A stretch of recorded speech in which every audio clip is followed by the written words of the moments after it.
It's a formula. And you don't need 40 years of dedication to meditation to get it. 90% of the thoughts that we think on a daily basis are the same thoughts as the day before. So if you think that your thoughts have something to do with your destiny, and 90% of your thoughts are the same known thoughts that you're always thinking, then your life should stay the same.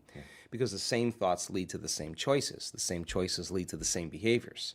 The same behaviors create the same experiences. The same experiences produce the same emotions. Those same emotions tend to influence the way we think. And our biology, our neurocircuitry, our neurochemistry, our hormones, and even our gene expression is equal to how we think, how we act, and how we feel. And how you think, how you act, and how you feel is called your personality. And your personality creates your personal reality. That's it. If you want to create a new personal reality, a new life, you're going to have to change your personality. And you got to start thinking about what you've been thinking about and change it. You got to become aware of your unconscious habits and behaviors, even how you speak. Then you have to look at the emotions that you live by every single day and decide, do these emotions belong in my future?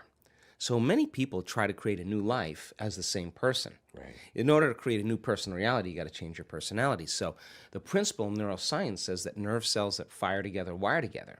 Thinking the same way, making the same choices, demonstrating the same actions, creating the same experiences that stamp the same networks of neurons into the same patterns, all for the familiar feeling called you. And you do that for 10 years in a row.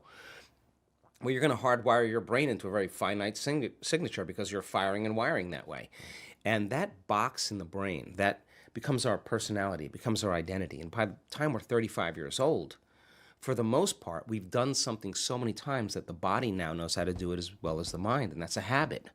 So we have these unconscious programs of behaviors, automatic habits, redundant emotional reactions, hardwired beliefs, perceptions, attitudes that function just like a computer program. You press go and it runs automatically. When it comes time to change, thinking positively is going to do nothing because your body has been conditioned for the most part into a program in the past. Thought never makes it to the body because the body's on a different program.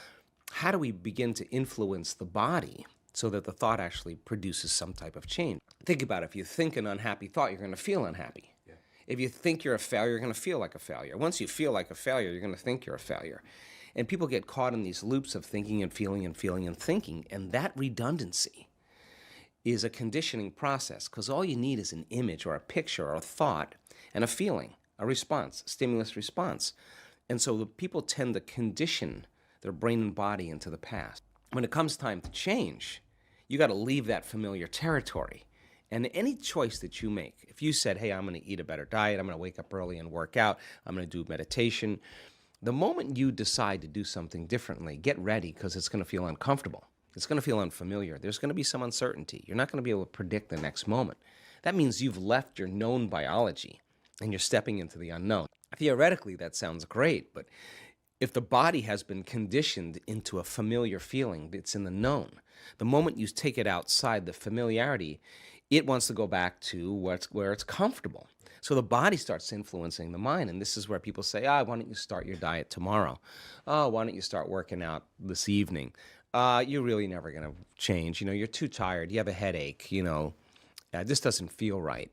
And this is where people talk themselves out of it, because if they respond to that thought leads to the same choice, which leads to the same behavior, creates the same experience, produces the same feeling, and then they say, this feels right. No, that feels familiar. So going from one state of mind and body to another state of mind and body, you got to cross a river. And the hardest part about change is not making the same choice as you did the day before. Now, once people understand that they're going to be uncomfortable, then the question is, what thoughts do you want to fire and wire in your brain? What behaviors will you demonstrate in one day? And the act of closing your eyes and rehearsing who you're going to be when you open your eyes begins to install neurological hardware in your brain to look like you've already done it. Now the brain, which is typically a record of the past, now becomes a map to the future. And if you keep doing it, the hardware begins to become a software program and you start behaving differently. And then if you can teach your body emotionally what the future will feel like, that means then you're not going to wait for your wealth to feel abundant or your success to feel empowered or your new relationship to feel love. In fact, the moment you start feeling abundant, you're generating wealth. the moment you start embracing empowerment, you're stepping towards your success. The moment you're in love with yourself and you're in love with life, you start creating equals in your life. The thing that stops us, for the most part, in doing it is really the hormones of stress, because living in stress constantly is living in survival, and living in survival is living in emergency. In an emergency, it's not a time to create. In an emergency, it's not a time to open your heart. It's not a time to learn. It's not even a time to sit still. So most people then that are living in stress and living in survival, they can't believe in a future yet because it's not a time to create. So getting people to that point where they make up their mind, and they make up their mind enough to begin to think, there's got to be a better way. There's got to be something else. That awakening process typically happens when people reach their lowest denominator. They hit rock bottom, because then they can see themselves through the eyes of somebody else. You feel so altered, you're not returning any texts. You feel so altered, you don't want to go to dinner with your buddies. You feel so altered, you don't want to watch your favorite TV show. You're just disconnected. And that's when you start observing yourself. But my message is, why wait for that? I mean, you can learn and change in pain and suffering, or you can learn and change in joy and inspiration. If you're waking up every morning being defined by a vision of the future instead of the memories of the past, and you get up and you're inspired from an elevated self now instead of a limited self, you could observe the old self from an elevated state instead of that diminished state. And people are doing that. I've interviewed thousands of people in our work that have healed from really serious health conditions. And I would say about 90% of them, when I ask them, so what happened? The first thing they say all the time is, I just made up my mind. I just made up my mind I was going to do this.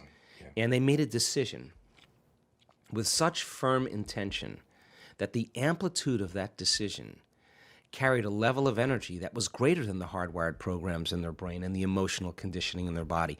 And the choice that they made caused their body to respond to a new mind. In fact, the choice they made became a moment that they would never forget. It was an event. And the stronger the emotion they felt, the more they paid attention to the choice. And in a sense, they were remembering their future. And the body emotionally was getting a sampling, a taste of the future. And they're aligned to that future. And that's when the body's healing began. That's when the miracle started, right in that moment. That's how powerful we really are. Now, what if you did that every day?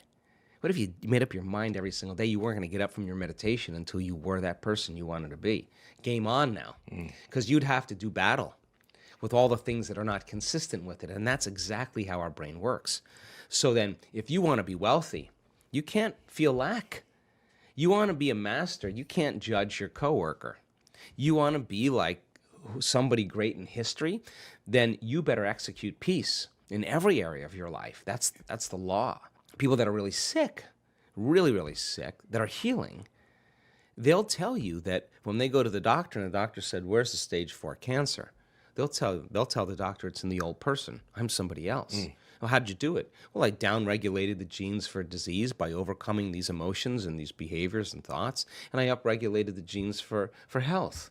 The doctor kind of looks at him and was like, wow, because it is possible to do that. And we've actually measured it in our events.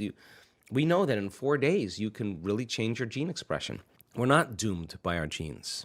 We're not hardwired to be a certain way for the rest of our lives. We are marvels of adaptability and change.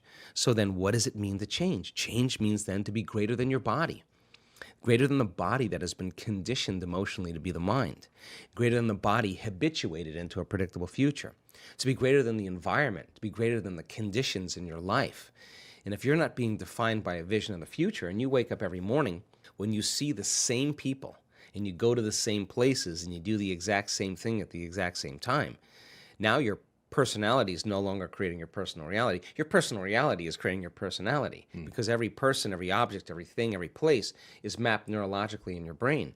And since you've experienced your boss, since you've experienced your coworker, since you've experienced your ex, the moment you've experienced them at some point, there's an emotion associated with them.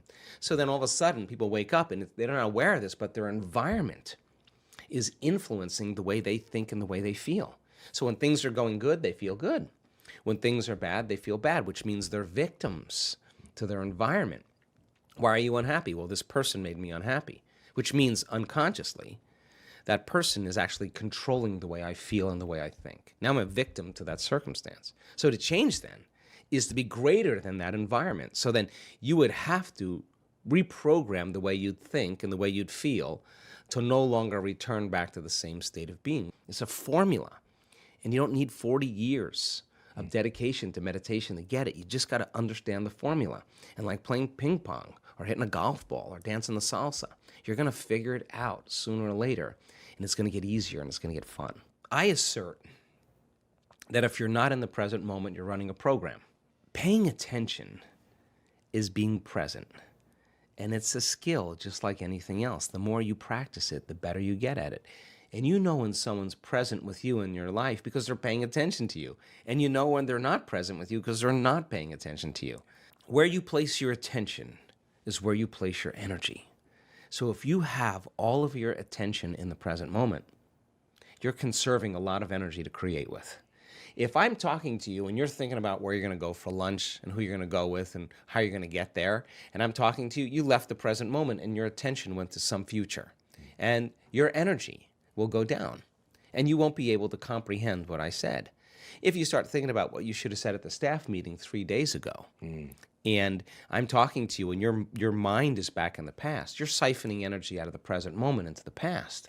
So then when a person's sitting in a meditation and they're doing absolutely nothing, and it's 8 o'clock in the morning, and their body for the last 10 years has been going in traffic and getting angry and frustrated in traffic, and now they're sitting in a meditation at 8 o'clock in the morning, the body's going to say, hey, you're off schedule. So the body's going to start looking for that emotion, and it's going to start influencing the mind, and you're going to start getting images and memories just so you could feel that emotion. Like now the person's back in the past. But if they become aware that they're siphoning energy out of the present moment into the past, and they settle the body back down into the present moment, that's a victory.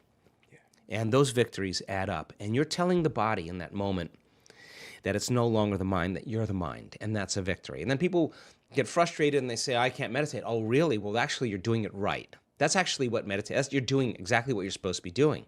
And then all of a sudden the body says, well, it's 8:15 now. This is when you normally, go get something to eat and you have your coffee and your body's starting to want to get up and do something. You become aware that your body wants to get up and move and you're in the meditation. And you tell your body, you bring it back to the present moment and you settle it back down. You are training the animal. That's a victory. Now you're executing a will that's greater than the program, because most people lose their free will to a program. Now you're telling the body, I'll tell you when we get up, not when you want to get up. You're not the mind, I'm the mind. And that's a victory. Now, we've done the research on this. If you keep doing this and you stay with it, sooner or later, the body's going to surrender to a new mind. And when that happens, Sean, there's a liberation of energy. The body is freed from those habituations and those emotions. The body's going from particle to wave, from matter to energy. And all of a sudden, you're dialing down the anger. You're dialing down the vigilance. And the body now is being conditioned to a new mind. That is the present moment. And when you're in that present moment, something really amazing happens. You forget about you. All of a sudden, you're not your face, you're not your culture, you're not your marital status, you're not your diet, you're not your past. You're basically just an awareness. You're in the unknown. And that is the perfect place to create from. So it turns out that when people do this properly, they heal themselves of anxiety. Why? Because they're no longer obsessing about some future. When they find the present moment, they heal from their depression because they're not a bit hopeless and powerless in their past. The body's conditioned now. When they overcome themselves in their meditation and they step out into their life, they are more present. They can connect. They are more patient. They are more loving because they overcome the animal part of themselves. And the beauty behind that is that all of a sudden, you're not predictable. All of a sudden, something's different about Sean. He's not, I'm noticing he's not behaving the same way. You're out of the known, right? You're in the unknown. And all of a sudden, people, it's no longer what you're saying to them. It's who you are. They're just kind of scratching their head going, hey, he looks like he's really happy. I want some of that. And now we're out of the philosophical, theoretical realm. We're in the practicum, which is where really the magic happens. So the eternal present moment, the sweet spot of the generous present moment is the place we create from. And when we're there, we disconnect from our bodies. We become nobody. We disconnect from people in our lives. We're not thinking about our ex, or our boss. We are no one.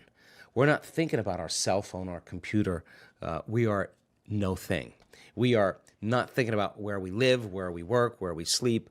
We are nowhere. And we're not thinking about the predictable future and the familiar past. We're in no time. And when you're disconnecting or dissociating from everything known, you're in the unknown. And that's where the magic happens.